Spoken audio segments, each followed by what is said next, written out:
ब्रह्मा, विष्णु, महेश। कौन है तीनों में सबसे ज्यादा शक्तिशाली और कौन है सबसे ज्यादा पूजे जाने वाले देवता, और किनकी पूजा और प्रार्थना करने पे हमें सबसे ज्यादा फल और पुण्य मिलता है।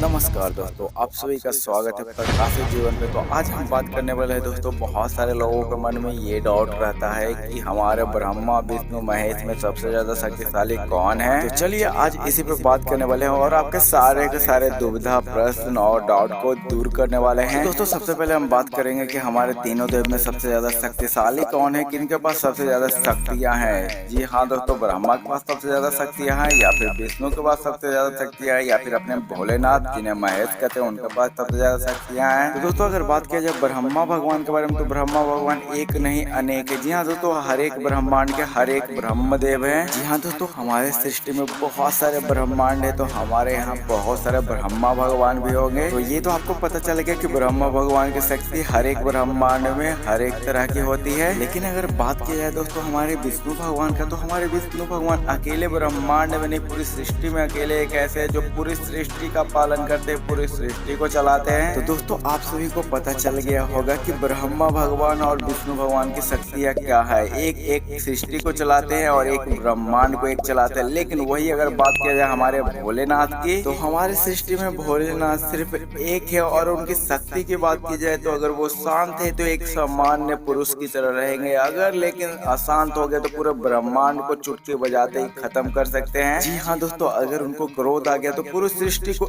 एक सेकंड में, पल भर में ही खत्म कर सकते हैं। तो आपको समझ में आ गया होगा ब्रह्मा, विष्णु, महेश की शक्ति। एक ब्रह्मांड को चलाते हैं, दूसरे पूरे ब्रह्मांड के नहीं सृष्टि के रचनाकार हैं। और वही अगर बात की जाए तीसरे की यानी भोलेनाथ की, तो वो अगर शांत है तो पूरी सृष्टि में शांति बनी रहेगी, अगर अशांत हो गए तो पूरी सृष्टि को एक सेकंड से कम समय में समाप्त भी कर सकते हैं। तो चलिए दोस्तों अब हम बात करते हैं कौन से देव सबसे ज्यादा पूजे जाते हैं। जी हाँ दोस्तों, दूसरा नंबर पे हमारा यही होने वाला, सबसे ज्यादा कौन से देव पूजे जाते हैं। और अगर हम बात करें गूगल के दोस्तों, गूगल के हिसाब से जाने तो गूगल के हिसाब से भारत में शिव भगवान की पूजा यहाँ पे 60% लोग करते हैं। जी हाँ दोस्तों, मतलब कुल आबादी के 60% लोग यहाँ पे भोलेनाथ की पूजा करते हैं। तो अब बहुत सारे लोग ये समझेंगे कि भोलेनाथ का ज्यादा पूजा होता है और भोलेनाथ सबसे ज्यादा शक्तिशाली। तो अब मैं उनको एक चीज और बताना चाहूंगा कि पूरे भारत में अगर बात की जाए भोलेनाथ की पूजा उतना ज्यादा, तो और भोलेनाथ किनकी पूजा करते हैं ये भी तो जानना जरूरी है ना, क्योंकि बहुत सारे लोग यही समझेंगे कि अगर जिस भगवान की ज्यादा पूजा हो रही है उनके पूजा करेंगे। तो आपको मैं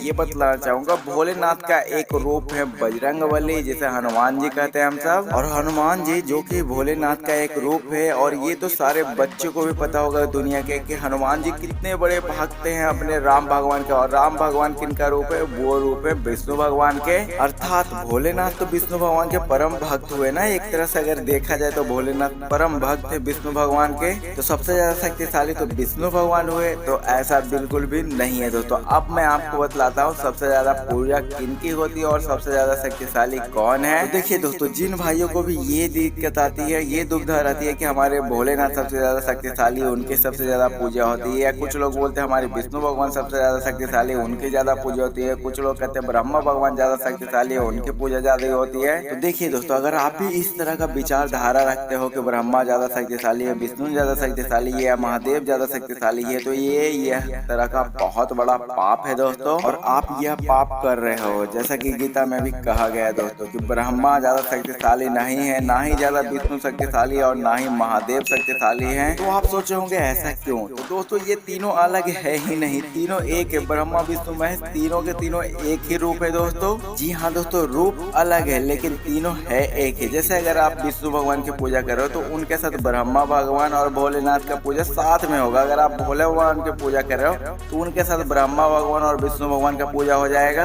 कहने का अर्थ है दोस्तों, अगर आप किन्हीं एक भगवान का पूजा कर रहे हो ना, तो तीनों का आप पूजा कर रहे हो, ये आप ध्यान रखना। और तीनों भगवान अलग नहीं है, इसलिए तीनों का शक्ति भी अलग अलग नहीं है, कोई कमजोर और कोई मजबूत नहीं है, तीनों का शक्ति बराबर है। दोस्तों आप सोचे होंगे ऐसा कैसे, तो मैं आपको बतला देता हूँ। अगर आपका नाम स्कूल में रमेश है और घर में आपको सब यहाँ पे राजू कहते होंगे, तो आप दो बंदे थोड़े हो जाओगे, एक ही रहोगे। उसी प्रकार भगवान का अलग अलग जगह पे अलग अलग नाम है, अलग अलग रूप में लोग जानते हैं। तो दोस्तों इसी प्रकार मैं आपको एक और उदाहरण देना चाहूंगा जो कि आपके शरीर से ही है। अब लोग बोलेंगे कि मेरा बायां आंख ज्यादा शक्तिशाली है, कुछ लोग बोलेंगे मेरा दायां आंख ज्यादा शक्तिशाली है। तो दोस्तों आप एक आंख पे हाथ रख के देखो कि कैसा दिखता है दुनिया, वही दूसरे आंख पे हाथ रख के देखो, दुनिया दोनों में आपको समान दिखेगी। मतलब अगर दोनों आंख सही ना हो ना तो पूरा दुनिया बेकार लगेगी। इसी तरह अगर आप किसी भगवान को मानते हो तो भाई उनकी अगर इज्जत करते हो तो दूसरे भगवान का अपमान मत किया करो, क्योंकि दोनों के दोनों एक ही है, तीनों एक ही है।